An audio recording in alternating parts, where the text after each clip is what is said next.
Life खराब हो गया, इतना लाइफ खराब। তো আজ আমরা এই ভিডিওতে সেই সব টলিউডের রসখোরদেরকে নিয়ে কথা বলবো যারা রস নেওয়ার জন্য টিএমসি তে জয়েন করেছিল, তো এখন সরকার বদলাতে তারা লোটা কম্বল নিয়ে দৌড় মেরেছে। নতুন বিজেপি সরকার এসেছে, সরকার কেমন কাজ করবে কি করবে সেসব পরের কথা। আমার মাথা থেকে একটা চিন্তা কিছুতেই বেরোচ্ছে না, এদের কি হবে।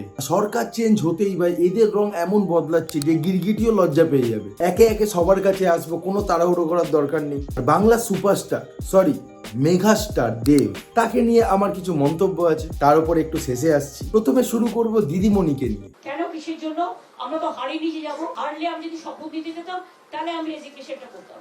এখন তো কোশ্চেনটা আনসার দেয় নাই। এ তো আজব ব্যাপার ভাই, উনি হারেনি, ওনাকে হারানো হয়েছে। ইটস লাইক দেখবে ক্রিকেট খেলতে গেলে একটা ছেলে এমন থাকবেই যে আউট হলে তার আউটকে সে আউট মানে না, জোর করে আউট নিতে গেলে ব্যাট নিয়ে বাড়ি চলে যায়। সেই ছেলেটারই পলিটিক্যাল ভার্জন হচ্ছে মমতা ব্যানার্জি, যে আর ছাড়বো না।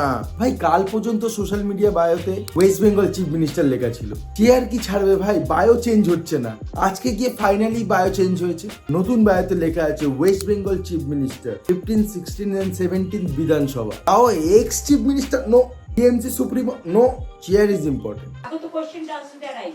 মানে পাওয়ারের নেশা কেমন হয়। এই মানুষটা ফেমাস ছিল স্ট্রিট পলিটিক্স করার জন্য, আজ সে নিজের পজিশন ছেড়ে, নিজের চেয়ার ছেড়ে অপোজিশনে যাবে না। আর এই কারণেই মানুষ এইসব গান বানাচ্ছে। ফাইল চোর মমতাটা ফাইল চোর, চুরি করা কাজর। মমতাটা ফাইল চোর। দেখো সিপিএম কে নিয়ে আমরা যতই মজা করি, 2 সিট পা কি 2 সিট পা, অ্যাটলিস্ট এটা তো মানতে হবে 34 বছরের সরকার পড়ার পরেও খুব সম্মানের সাথে তারা চেয়ার ছেড়ে চলে গেছে। ইভেন টিএমসি সরকারের শপথ গ্রহণেও অংশ নিয়েছিল। এটাকে জানো কি বলে? সৌজন্যবোধ, যেটা টিএমসির নেতা, টিএমসির সাপোর্টারদের ডিকশনারিতে নেই। আর অবাক করা ব্যাপার হচ্ছে এই সেই মানুষ মমতা ব্যানার্জি কথায় কথায় সংবিধানের কথা বলে, ডেমোক্রেসির কথা বলে। তা বলছে হেরে গিয়েও রিজাইন না দেওয়াটা কি সাংবিধানিক?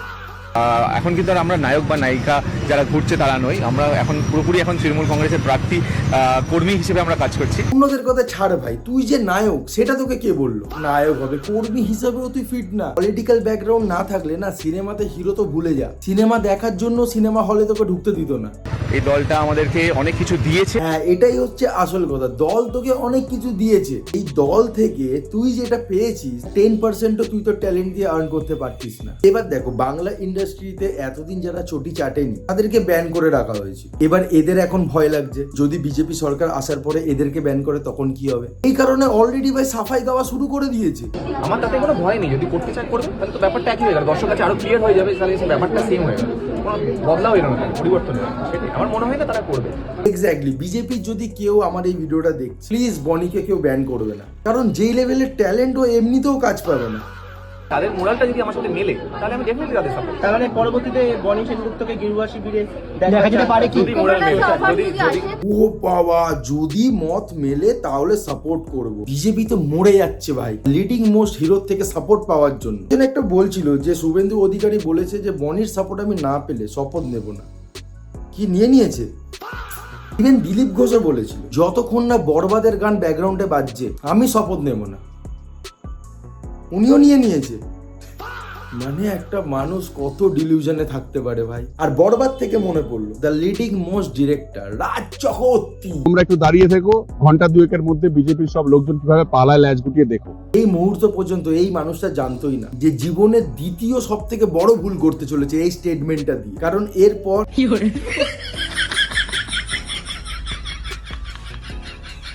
দ্বিতীয় সব থেকে বড় ভুল আমি কেন বললাম, কারণ প্রথম ভুলটা ছিল টিএমসি জয়েন কর।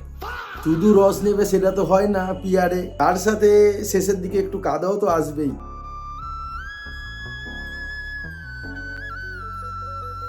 আর ভাই দেবে হারার পরেই ভাই বিরোধীতে থাকবে না এই মানুষগুলো, ঠিক আছে? ক্ষমতাতে থাকবে, রস নেবে, দ্যাটস ইট। ক্ষমতা থেকে সরলেই ভাই পালিয়ে যাবে। রাজ চক্রবর্তী বলে দিয়েছে আমি পলিটিক্স থেকে রিটায়ারমেন্ট নিয়ে নিলাম। ফের যদি কখনো বিজেপি নিজের দলে নেয় বা টিএমসি যদি কখনো ফেরত আসে, ভগবান করুক নাই হোক, তখন এটা ফের আসবে। বাট ততদিন পর্যন্ত বিশ্রাম। আর এই সব মানুষ এত বছর যা যা কাজ করেছে তার জন্য বুমবাদার মতো সিনিয়র অ্যাক্টরকে পর্যন্ত পোস্ট করে জানাতে হচ্ছে যে আমার সাথে কোনো দলকে মেলাবেন না। এরকম দিন চলে এসেছে যে যেই মানুষটা পলিটিক্সে থাকেই না তাকেও সাফাই দিতে হচ্ছে। আশা করি আপনারা আমাকে মেনে নেবেন, কিন্তু না, কোনো অভিনেতা নয়, নেতা নয়, আপনাদের ঘরের ছেলে হিসেবে। তালি মারো ভাই, সবাই সবাই মিলে তালি মারো। একে তো ভাই আমি ট্যালেন্টলেসও বলতে পারবো না। ছোটবেলায় ভালো ছিল ভাই, হরলিক্স সেটা ঘুমিয়ে পড়তো, এখন তো চটি ছাড়া রাত কাটে না। আমি একদম হরলিক্স নিয়ে রেডি, সোমদা দেই তো প্রতীক্ষা করে বসে আছি। আমার ইংলিশ রাখতে হবে। আমি খুব ছোটবেলা থেকে এই ঘটনার পরেও ভাই বুঝতে পারিনি যে মানুষ ওকে ভোট দেবে না, তাহলে ক্যান্ডিডেটকে কে হরলিক্স চাটাতে আসে? মনে আছে এই মানুষটা নিউ টাউনের রেস্টুরেন্টে কি করেছিল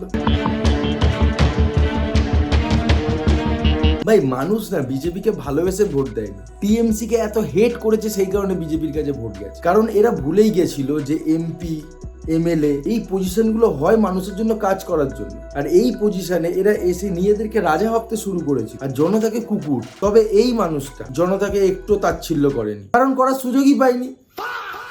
মানে পরমব্রত আর কোয়েল তৃণমূলে আসার পরে যেটা হলো, এরপর পার্টি তো বাদ দাও, লোকে এদের দুজনকে ক্রিকেট টিমেও নেবে না। বলে পানতি ভাই যেখানেই যায় খেলাতে নামার আগেই টিমকে হারিয়ে দেয়। তবে বিজেপি সরকারে আসতে পরমব্রতর সুর একটু চেঞ্জ হয়েছে।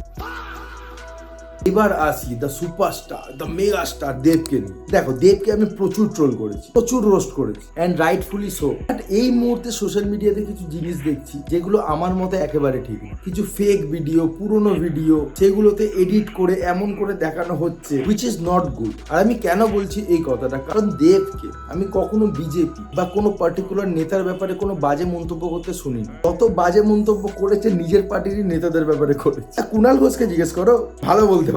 ইডি ডেকেছিল, সেখানেও ভাই ক্লিন চিট পেয়ে গেছে। আর এটা এখন প্রত্যেক মানুষই জানে যে Dev on the first place politics করতেই চায়নি, পলিটিক্সে আসতেই চায়নি, ওকে ফোর্সফুলি আনা হয়েছে। তাহলে আর কি হতো, ব্যান হয়ে যেত। সেই কারণে আননেসেসারি হেট আমি দেবকে দিতে চাই না, কারণ অলরেডি পাচ্ছে ভাই কোনো কারণ ছাড়া। এটাই দেবকে নিয়ে আমার বক্তব্য ছিল। আর ভিডিওটা এতটাই ছিল, তোমাদের কেমন লাগলো জানিও। বহুদিন পর একটু রোস্টিং টাইপের ভিডিও বানালাম, আই হোপ তোমাদের ভালো লাগবে। দেখা হচ্ছে পরের ভিডিওতে। Till then take care of yourself, take care of your family. Har Har Mahadev, by.